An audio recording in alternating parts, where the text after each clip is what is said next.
Hey guys, thanks for tuning in. My name is Melissa. I really appreciate you watching my video. This is hopefully going to be the first video in a series of videos on the topic of bariatric surgery.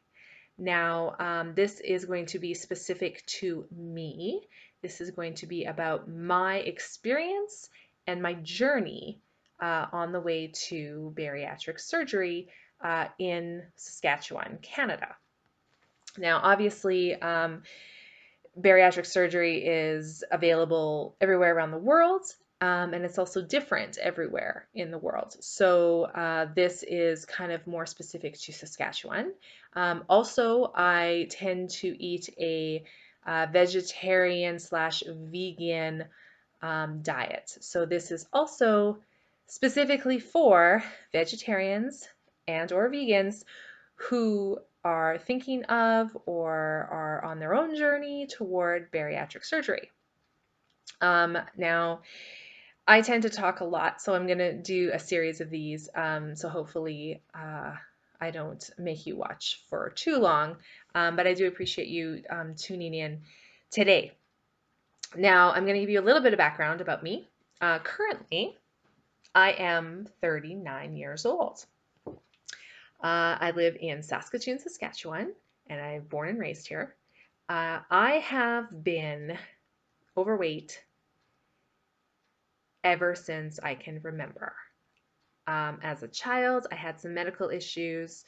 I was put on baby formula back in the 80s. They didn't know so much about nutrition, and the baby formula was very high in calorie, and I started putting on weight as an infant.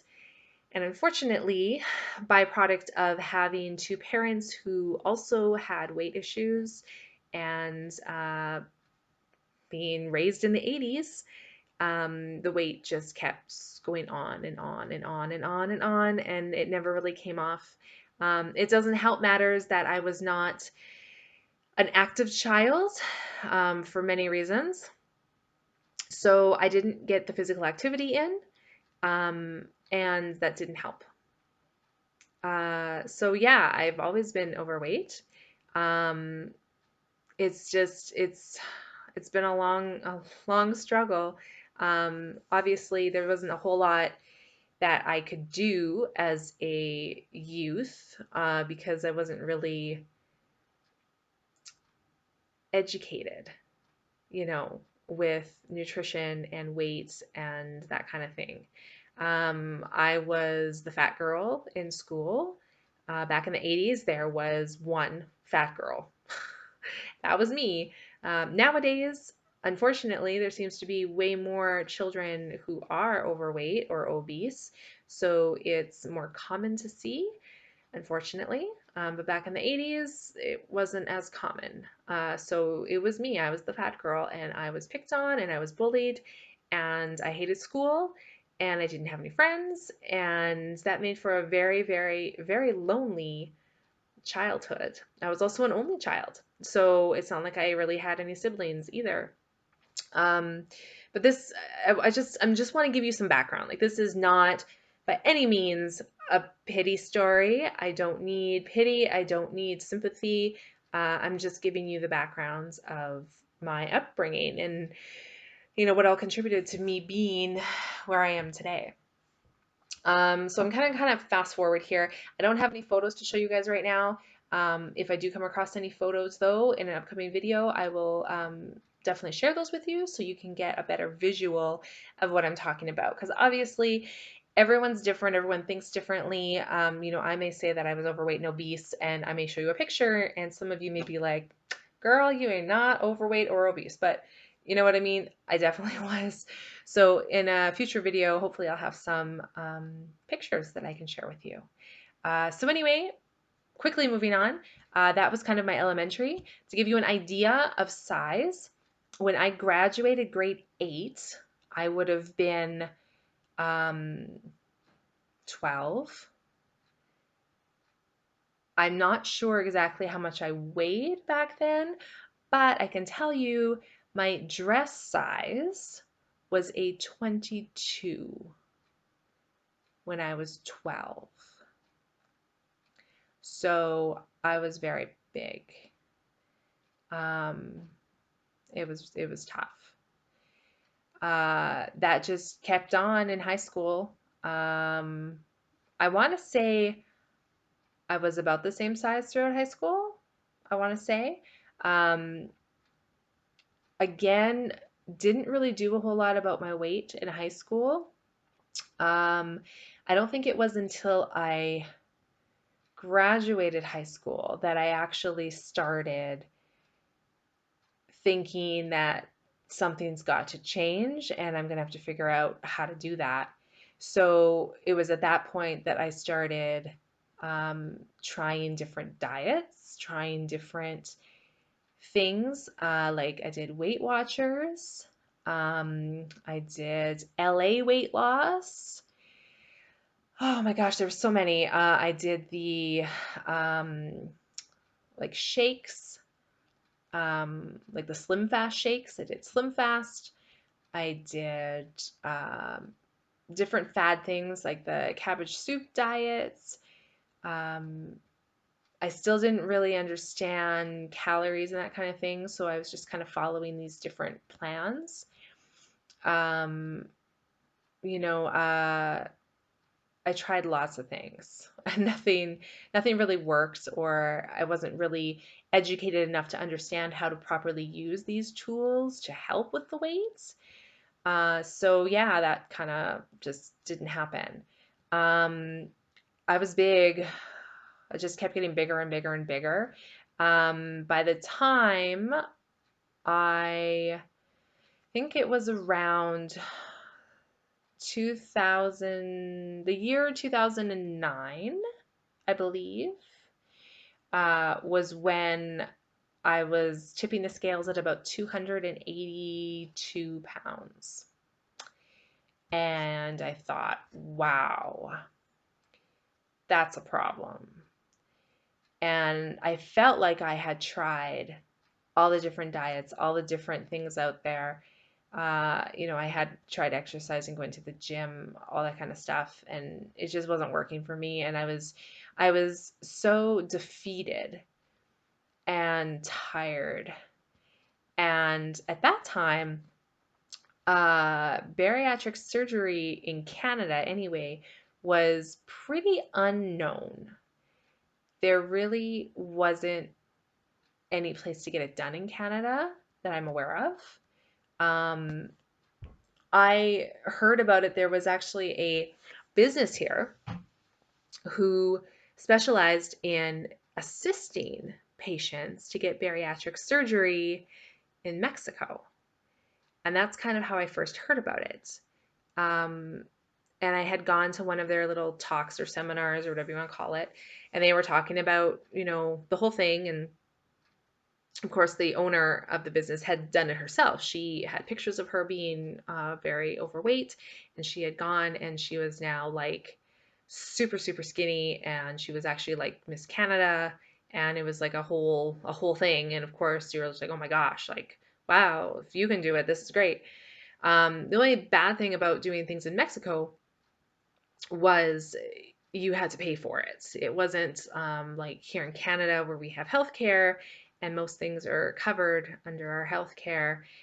This was not. This was 100% out of pocket. And at the time, it seemed very expensive. Looking at it now, it wasn't. Um, so I started looking at it, and the price it was going to be for me to go to Mexico was, I think, just over $10,000. Now, again, at the time, I was like, oh my God, $10,000, right? Like uh, I was working full time, but I wasn't making a ton of money. I was in retail. That's my background. So not a lot of money there. I was engaged to be married. We didn't have a ton of money, and we didn't have a savings, and we didn't have, line of credits and all that kind of stuff. And it was like, wow, that's a lot of money. You can't do it. But I got to the point where I was like, you know what? I have to do it because I was so tired. I had been overweight forever, and I was tired, and I needed I needed to do it. So thankfully, I was able to actually borrow money from my parents, who were very supportive and wonderful, and I did it. I decided I was going, and I gave them my check, and it happened so fast.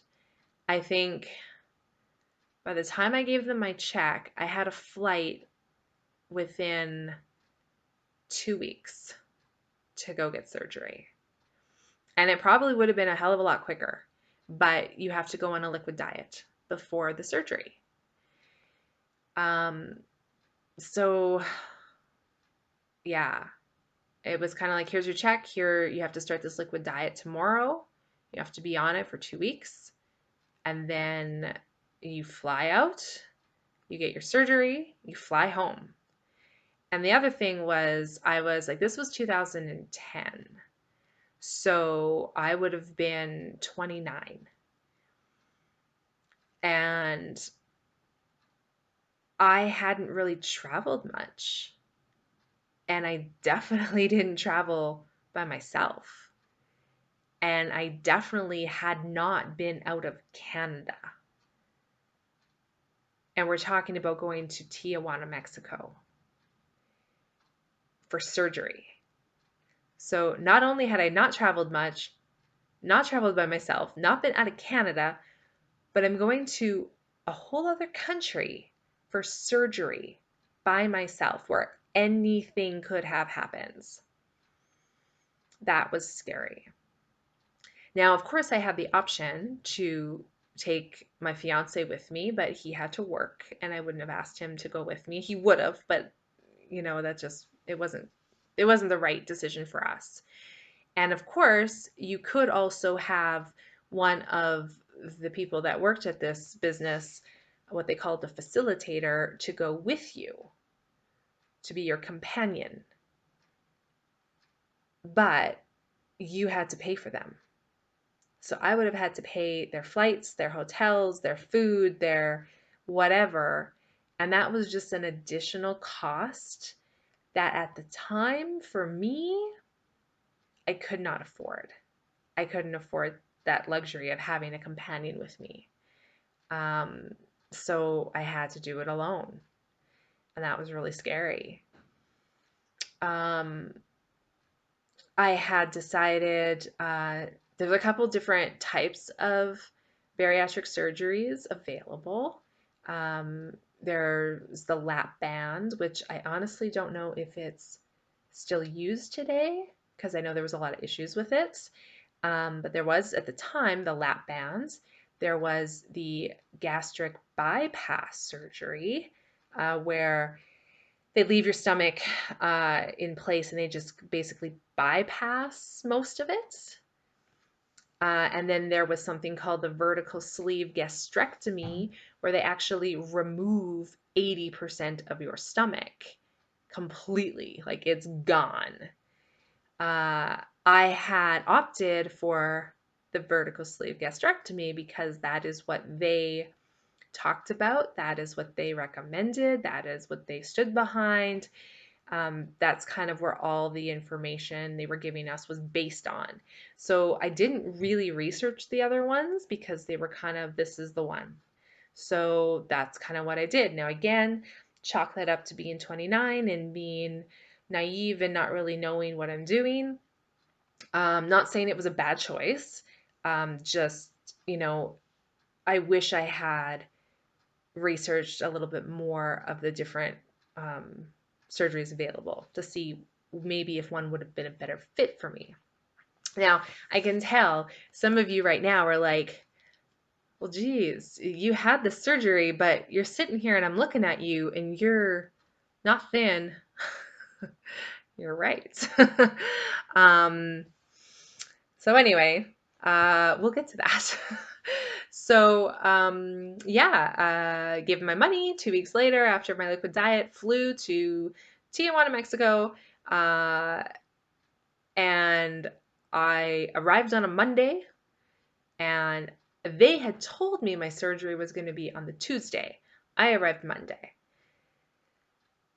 When I arrived, they said, "Oh, we're doing your surgery today." And I said, "No, no, it's tomorrow." They said, "No, we're doing you today." And I was like, "Oh, okay." I mean, I was not prepared for that. I was like, "Okay, I just flew by myself to another country. I'm terrified as it is. I thought I had an extra night to prepare for surgery tomorrow, and now you're telling me it's like in 3 hours." And panic started setting in. I started getting anxious and nervous and starting to question, what am I doing? Is this right? I have no one here. I have no one to talk to. I don't know. It was not a good thing. I have OCD and I'm a planner. I like things planned out. I like to know when things are happening. If the plan changes, it tends to really put a monkey wrench in things. And I tend to get really anxious and nervous, and my whole world falls apart. So this was very nerve-wracking for me. Um, but that's fine. I mean, what are you going to do, right? So I had the surgery. Um, Super quick. Like, I don't even know how long I was on the table for. I think by the time they took me in to the time I woke up, I think it was like not even 2 hours. Like, it was quick. Um, I woke up and I felt horrible. And I think that was more to do with mentally than physically. As far as the pain and stuff, I don't remember. I don't think it was that bad. I remember being hungry because I was on that liquid diet for 2 weeks and it was surgery day. So I wasn't supposed to eat anything, right? I wasn't supposed to drink anything. And I was hungry. And they have very nice hospital rooms, but they have huge windows. And we're in Mexico, and you look out the window, and all you see are like Carl's Jr. and, Jack in the Box and all these fast food restaurants. And you're like, I'm starving, right? And you're there for weight loss surgery. And it's like, that's what you see when you look at your windows. It's great. Um, but anyway, that's fine. So woke up after surgery, supposed to stay in hospital for 2 nights. And I believe I did. Now it's not like it's called a hospital, but it's not a hospital. It's more like a clinic, I would say. I think they literally have 4 hospital rooms. So they do 4 surgeries a day with 4 patients. So there were 3 other people who had surgery the same day as me. I think I was the third or fourth one to get it done. So I was one of the last patients. Whether that's good or bad, I don't know. Um, but they're supposed to have like one nurse stay 24 hours, like stay overnight. So if you need anything or whatever, they're there. I did not have a great experience with that because number one, I'm alone. I'm scared. um, Most of them spoke English really well, which was nice, but the nurse that stayed overnight, I don't think really understood English very well. Um, yeah. So it was kind of like I woke up. Well, I don't even know if I woke up like with surgery, like you're in a hospital surgery. It's not like you're normal, you're up all day, you sleep all night. You're kind of like sleep for a few hours, up for a few hours, sleep, right? So it's kind of like, I don't even know. It was like in the middle of the night. I want to say like 3 o'clock in the morning, maybe. And my mouth was so dry. I just wanted ice chips. Like that's all they let you have. And I was calling and calling and calling, little button, and like no one was coming. And I'm like, I'm gonna die here. I need like ice chips. So I was hooked up to an IV, hooked up to everything, right? So I like literally got out of bed, and I don't even know if you're supposed to, right? Because you just had major surgery and you have drains and stuff on your abdomen and things like that. And I don't even know if I was supposed to be walking around, but I'm like, I need ice chips. So I literally was walking up and down the halls trying to find somebody. And I finally found the nurse who I think was sleeping. And I asked for ice chips, and they didn't understand what I meant. And then I just like, okay, whatever. So I just went back to my room and I think I cried because it was just like, it was just not great. Yeah, it was not great. Anyway, I managed the 2 days in the hospital, and then you're supposed to do 2 days in the hotel room. Now, the hospital is attached to the same building that has the hotel rooms in it. So, again, fine. But my anxiety went through the roof because even though I was in my own hospital room, I knew like literally the other side of the door, there was nurses, there was doctors, there was other patients, right? Like I was alone, but I wasn't alone. When I go to my hotel room, I'm alone. Like I no longer have anyone I can call. I have no longer have anyone checking in on me. Like that's it. They gave me a whole ton of medicines, some to consume, some to like just tons of medicines. And they all have to be taken at different times. And they all like, and don't forget, I just had surgery. So I'm not really in my right mind either, right? Like I have a lot of painkillers and stuff in my system. And I think I don't even remember how many I had. Like I had like maybe 4 or 5 different medicines I have to take at different times, and they have to be specific. Like this one's every 3 hours. This one is twice a day. This, and so trying like I had it all written out and like setting my alarms for everything and trying like triple checking before I took anything, because I'm by myself and I'm terrified, and it was just not great. And I think I broke down and I called my fiance. I'm like, I need to come home. I'm alone. I'm scared. I don't know if what I'm feeling for pain wise is normal or not. I'm scared something's wrong. I don't know. Like the whole thing, right? Like I was just done. I was like, I need out of here. So we actually, I think it cost us like another $600 or something, but we actually got an earlier flight home because I had to leave. I couldn't be there and flew home. Once I got home, things were fine. Didn't really have a lot of support. Like I said, it was a fairly new surgery as far as Canada. So even Googling it, there really wasn't a lot of information out there on the procedure I had. So I didn't really have anything to really fall back on, or I didn't really know what should I eat, what shouldn't I eat, how much to eat. I didn't really know anything, and that made it really difficult. Um, but even after all of that, I did manage to lose weight. I did. It was actually really great. Like, once I got over that hump of healing, it took a good 6 weeks, I think, for me to heal. Thankfully, I didn't have any complications. I didn't have any infections. Everything was fine. So that was nice. Um, and then the weight started coming off. So I had the surgery, I believe it was November 14th of 2010. And we got married October 15th of 2011. So 1 month shy of my surgery. And when I walked down the aisle, I weighed 175 pounds. So when I went into surgery, because of the liquid diet, I think I was around 255 pounds. And just shy of a year later, I was 175. So the surgery was successful, I would say. Um, yeah. There were a lot of things that I wish I had known that I didn't. Um, and there was a lot of things that I wasn't prepared for that they never tell you. Like, for example, I weighed 175, which is a pretty good weight for someone my height. I'm 5'6". I think my goal weight was 150, but I was like 25 pounds away from that. Like I've never weighed 175 in my life. You know what I mean? Like I was very happy with that.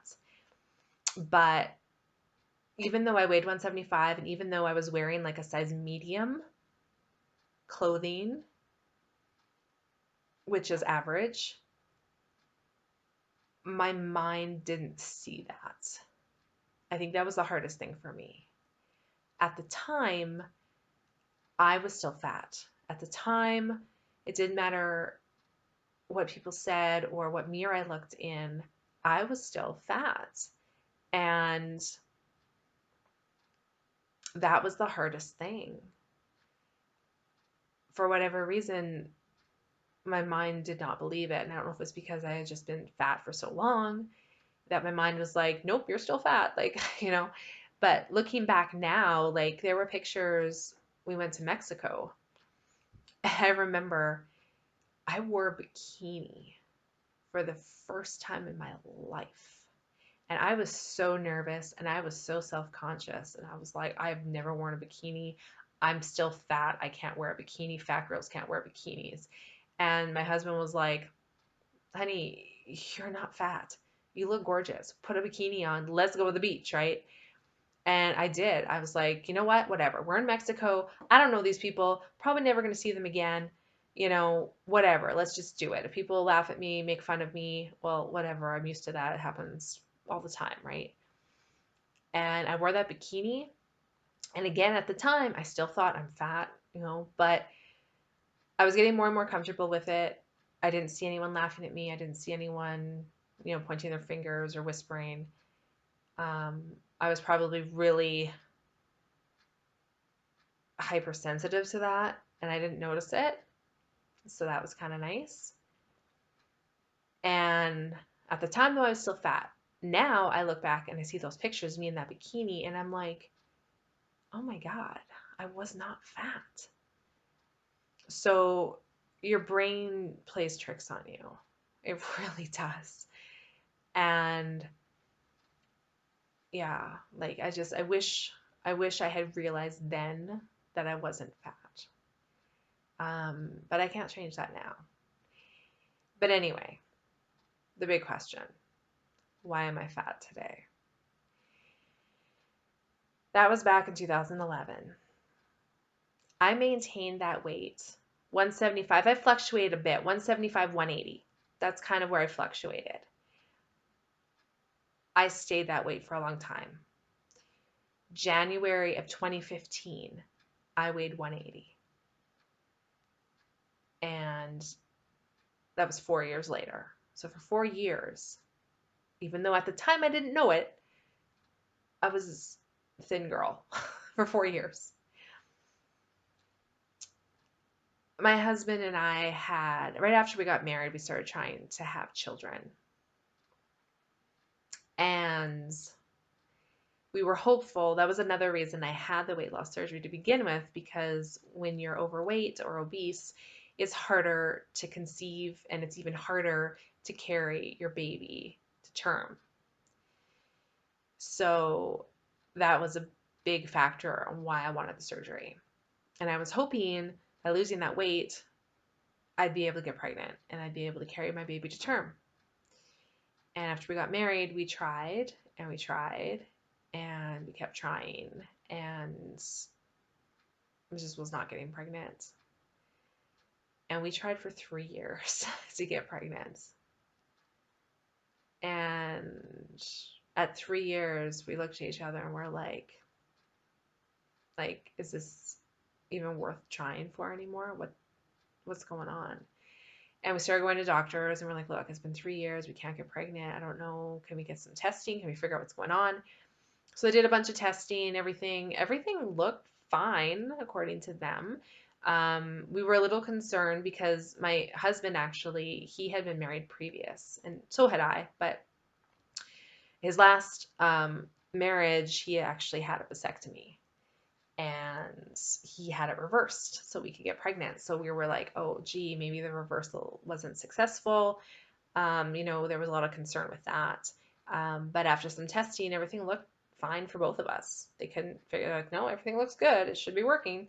So before we started going down the road of in vitro, we had a gynecologist who said, you know what, I'm going to give you fertility pills to see if these will help you. So this would have been December of 2014. I think there were 2, maybe 3 fertility pills I had to take at certain times, like 2 weeks apart or something like that. So whatever, I took these fertility pills. I didn't think anything of it. January of 2015, I weighed 180. Um, February of 2015, I was gaining a little bit more weight. And I started to be like, whoa, because I was a scale Nazi. I weighed myself like daily because I wanted to make sure I didn't get fat again. That was my biggest concern. I was like, I'm not getting fat again. This is it. And I started gaining weight, and I'm like, oh, okay, well, I'm obviously slipping here with food and stuff. Let's get back on track. And Valentine's Day came and went. Um, it was about the week after Valentine's Day. I woke up one day and I was just felt horrible. My lower back was hurting so much. And I don't know why, but for whatever reason, I said to myself, I'm taking a pregnancy test. I feel really bad. I'm taking one. I don't know why I thought feeling sick with a really bad lower back pain meant I was pregnant. I don't know, but I was like, I'm going to take this pregnancy test because it's the only thing I knew what to do. So I happened to have one, took a pregnancy test, looked at it, said, pregnant. And you got to keep in mind, I've been taking numerous pregnancy tests up to this point, and every single time it was like, not pregnant, not pregnant, not pregnant, not pregnant. And it was just like, yeah, another not pregnant, throw it in the trash, right? So I was looking, and I looked at it like 3 times to make sure I read it properly. I was like, what? This can't be. Like, this has got to be, something's wrong with the test. I didn't do it right. There's no way. So whatever. Went to the doctor to get confirmation. Sure enough, I'm pregnant. And I was so happy. My husband was so happy. And keep in mind, this is like the end of February. And I'm like, okay, we must have just got pregnant. Like, we must have just got pregnant. And I went for the ultrasound, right, to see what's going on. And they're like, oh, all right, well, because I mean, I had my period at the end of January. So I'm like, okay, I had my period at the end of January, so I had to have gotten pregnant within the last 3 weeks. So I can't, I'm the maximum, I'm 3 weeks pregnant. That's the most I can be because I just had my period. And the ultrasound tech, she, whatever, looked at things and measured things. And she goes, well, according to these measurements, you got pregnant in the beginning of January. And I'm like, no, I had my period at the end of January. And she goes, well, that sometimes happens. And I said, are you kidding me? Like, I'm 7 weeks pregnant. I'm almost 2 months pregnant. Really? Like, no. But I was. So that's why I'm fat. I wouldn't change it for the world, guys. We tried so long to get pregnant, and it was such an exciting time. So I'm going to get emotional because anyone out there who has had fertility issues, or who lost a baby, or couldn't have one, who wanted one, you know what I was feeling. I was so excited to be pregnant. And I wouldn't have changed that for the world, even if it means I'm fat again. So it's not like I got pregnant and I just started eating everything. I didn't. Keep in mind, this whole time I was vegan. This whole time I was vegan. My pregnancy was vegan. My whole pregnancy was vegan. And I didn't eat a lot of vegan junk food either. Like, I was eating good food. But my body hates me. It's never acted the way I think it should. And I started gaining weight with the pregnancy, and I started gaining, and I gained like over 30 pounds with my pregnancy. So I was over 200 pounds when I gave birth. Now, besides the gaining of the weight, the pregnancy was amazing. I had some morning sickness, but I was prescribed a morning sickness pill and that took care of it. Other than that, I loved being pregnant. I was one of those crazy women who loved being pregnant. I would be pregnant today. If I could just be pregnant the whole time, I'd be pregnant. I loved it. It was awesome. Labor and delivery was amazing. No issues. Everything was great. She came quick. It was like 3 pushes and she was here. Like recovery from that, like everything was perfect. She's perfect. She's 4 now. She's amazing. So I wouldn't have changed that for anything. But after I had the baby, I waited for like a year after she was over, like a year and a half. I was like, okay, now we got to take care of this weight. This is ridiculous, right? And I started going to the gym and I started counting calories and I started keeping track using my fitness pal and nothing was happening. And I got blood work done to make sure there wasn't anything medical wrong. And I hired a personal trainer who was amazing. She gave me a diet plan and we worked at the gym together 3 days a week for like an hour. Plus, I put in 2 hours, 2 other days of the week on my own. So I was putting in 5 hours a week at the gym, like working my ass off. Like not just like, oh, I'm just on the treadmill. No, like I fucking worked my ass off. And I did that for 3 months straight, consistently. Didn't miss a fucking day. Sorry for the language, but I didn't miss a day. And I stuck to everything she told me. I didn't cheat. I didn't do any of that. And at the end of 3 months, I lost a total of 0 pounds and I lost a total of 0 inches. And to this day, I don't understand how that's possible. And at that point, I was like, okay, like, is there anything I can do to lose this weight? And I've tried everything again. And again, I'm stuck. I'm stuck, guys. I'm huge and I don't understand. And today I weigh 252 pounds.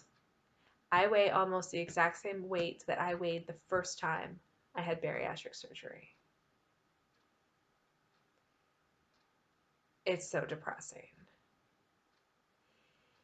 So here we are again, guys. Here's the difference. I'm educated. I have the knowledge. I've been through it once. I know my past mistakes. I know my past downfalls. I know my obstacles. That's all great information for me to have to be successful. Number 2, I'm not going to Mexico. I live in Saskatchewan. It is now the year 2020. We do now have bariatric surgery available to us here, covered through our healthcare. It's sad to say, but there's so many people overweight and obese that need help that is now available. I mean, don't get me wrong, I'm glad it's available because I need it, but I wish we didn't have to have this, you know. So that's where I am today. I applied for surgery about 3 years ago. The wait list is really long, guys. In Saskatchewan, it's a really long wait list, and I think there's only 2 bariatric surgeons here in Saskatchewan. Don't quote me on that, but I think. And there's a lot of us that need help, so the wait list is really long. I wanted to give you that background of me up to this date. Obviously, I went really high speed. I didn't put a lot of detail into anything I already mentioned. If you have questions, please ask them. I am an open book. I am 100% honest. I don't sugarcoat things. I will be brutally honest. That's who I am. I'm not trying to be hurtful or anything, but I will answer your questions honestly. All I ask is be prepared for my answer because it will be an honest answer. Ask me whatever you want. I'm an open book. I have nothing to hide. I'm hoping that if anything, these videos that I'm doing will help somebody, even one person, whichever way. Whether it helps you to be comfortable with who you are, whether it helps you to find courage to seek out help if you need it. Any way I can be helpful to you, that's what I'm here to do. I don't have a big support system in place. I have my husband. I have my mother and stepfather who live, 2 hours away. I don't have a lot of friends. I have one person I would call a friend who is younger than me and busy with her own life. And I can't fault her for that. She's my friend. She would listen to me. She would talk to me. But I also have to understand she can't be here for me at the drop of a hat. She can't, if I need someone at 3 o'clock in the morning, she has her own life and I can't expect her to drop it just for me. So I don't have anybody else. And it can be really lonely when you don't have anybody. And if there's someone else out there like me who doesn't have anybody, I'm hoping that these videos will help you to see that you can do whatever you need to do for yourself. And you can do it by yourself because you're strong enough to do it. And if I can be here to help give you that courage or whatever it is you need, I'm here for you. Absolutely 100%. So please ask me questions.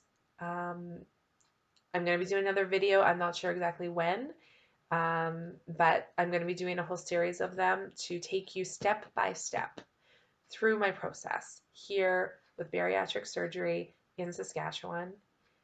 So if there's someone here in Saskatchewan looking at the surgery, didn't know about it, contemplating it, whatever, I'm going to take you step by step through everything I do to the goal, which is have a successful bariatric surgery, lose this weight, become healthy, and continue with a happy, long life. So I hope you guys tune in for my next video. It will be talking about the beginning of how I started down this journey of bariatric surgery here in Saskatchewan and what steps I'm taking to get to that goal. So I really appreciate you guys tuning in. I hope to see you on the next video. This one was a little lengthy. The next one probably won't be as lengthy, but I wanted to give you a bit of the background so you kind of knew where I was coming from, a little bit of who I am, and hopefully I did that. So can't wait to see you guys next time. Thanks for tuning in.